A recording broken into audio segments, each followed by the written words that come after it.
I always get excited when I have the opportunity to push the envelope a little bit, maybe improve on a design that I did previously.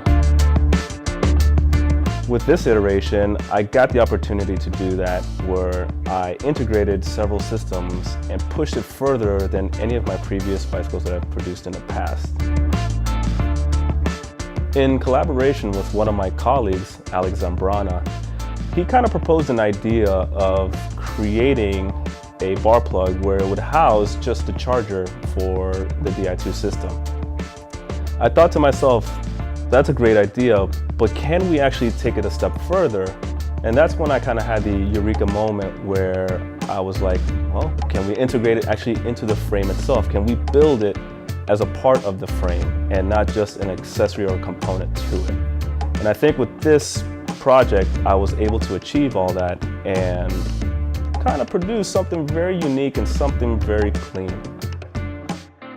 Now, I've always embraced the Shimano Di2 system, and when I started playing with it back in the 79-70 era, I knew that this was going to take off. And as Shimano kept revising it, it kept getting better and better, of thinking to myself that it would open more doors and more unique setups that we can improve upon.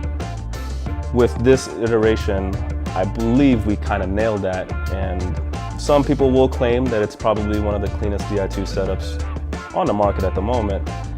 I just wanted to be a part of something unique and show what we're capable here at the Rock and Road Bike Shop.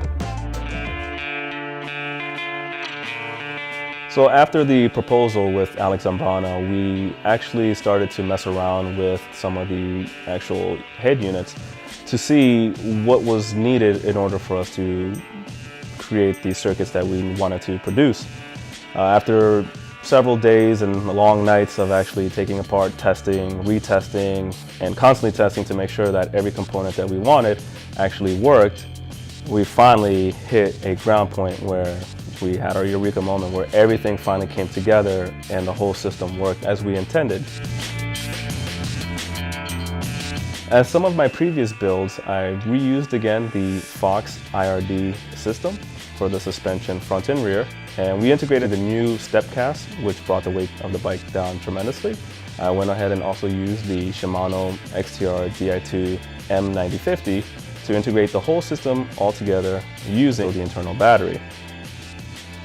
I chose the 2017 Norco Revolver as my weapon of choice for this race season because I felt that it offered a very smooth and snappy handling, and also it was probably one of the most surprising bikes that I've actually ridden in a long time. We also paired it up with the Atomic Carbon cross-country hookless race setup with super lightweight spokes and our own custom Atomic decals. So when we put this whole package together, we were actually quite surprised at the weight. Without pedals, the bike actually weighed in at a surprising 19 pounds and 15 ounces. Pretty light for an actual full suspension with all the Di2 components.